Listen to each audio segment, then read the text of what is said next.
Depth of the quiet. Chapter 27. Releasing the shame. Freeing yourself from the weight. You were never meant to carry. Shame is the quietest wound of estrangement. It rarely announces itself. It settles slowly. Not with a shock, but with a heaviness that becomes familiar. Before you even realize it arrived. It shows up in moments like these. When someone asks about your children, when you see other families reconnecting, when holidays approach, when you hear people talk about toxic parents, when extended family chooses sides, when your child posts something painful online, when you try to explain the situation and end up feeling judged, when you question if you somehow deserved this. Shame thrives in silence, in the space where truth has been replaced, with narrative, assumption, judgment, and misunderstanding. And estranged parents carry more shame than almost any group. Not because they deserve it, but because estrangement is so often socially misinterpreted. This chapter is about releasing the shame that was placed on you, by others, by society, by your child, and sometimes by yourself. Because that shame was never yours to hold. Shame arrives when a story is told about you that you cannot correct. Shame is born in the gap between who you truly were and who you have been portrayed to be. Your child may tell a story that is distorted, influenced, or incomplete. Family members may repeat that story without seeking clarity. Strangers may believe the worst version because they only heard one side, and because you cannot publicly defend yourself without losing even more, carry the weight of a story that is not your own. Shame enters when your truth is silenced and someone else's narrative is allowed to define you. Part of healing is recognizing the difference between being shamed and being shameful. These are not the same.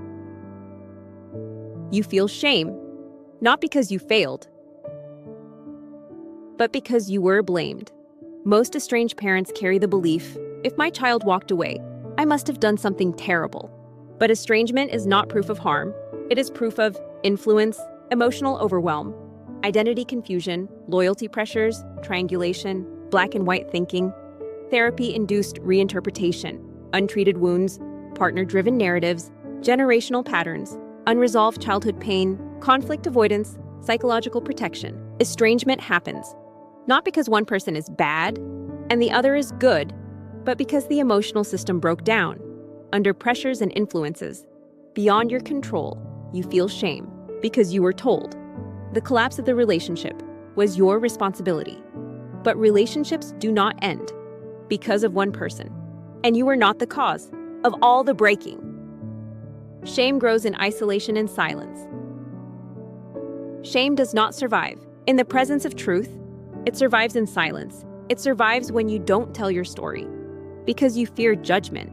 It survives when you pretend you're fine because the truth is too painful. It survives when family members don't want to take sides. It survives when others gossip instead of ask.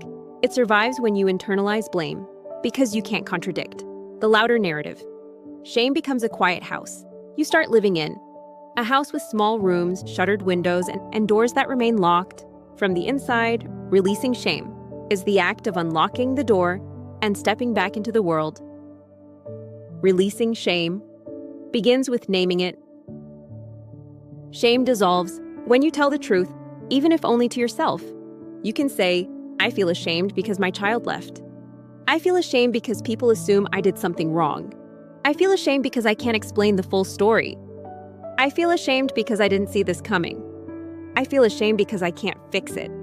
I feel ashamed because I am judged for something I cannot control. Naming shame makes it lose its grip.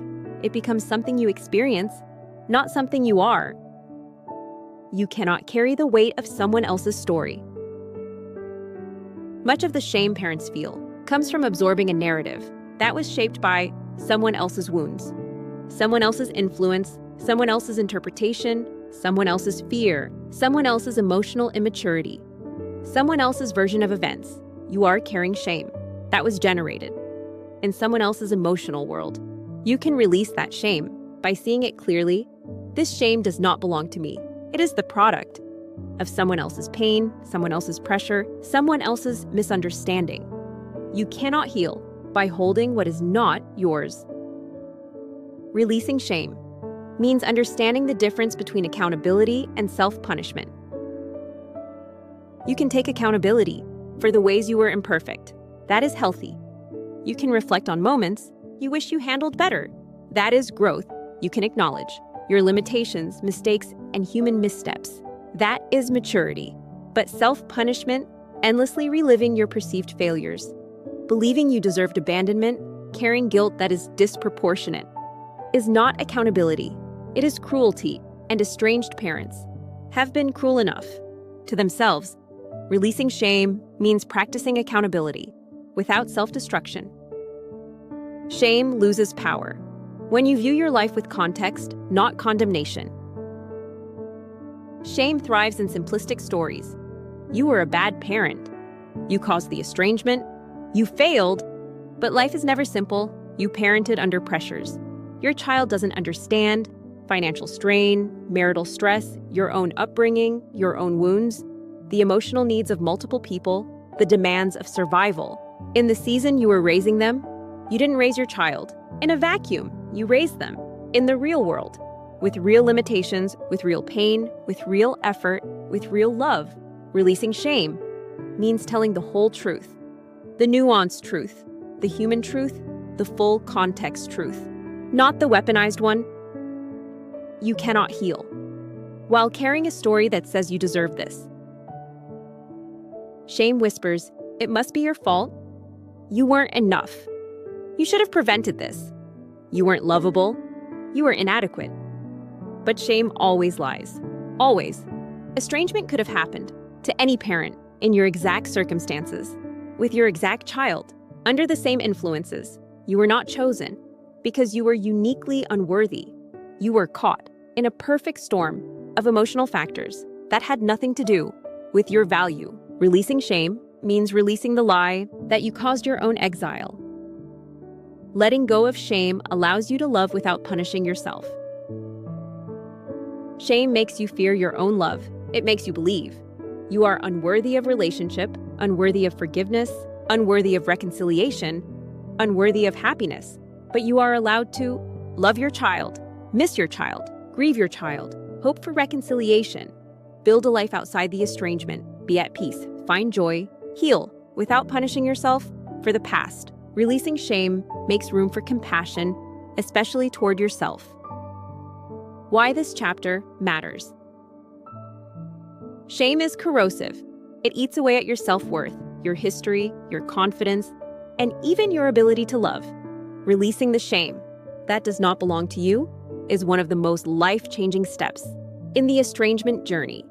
It is the moment you say, I am not the villain in this story.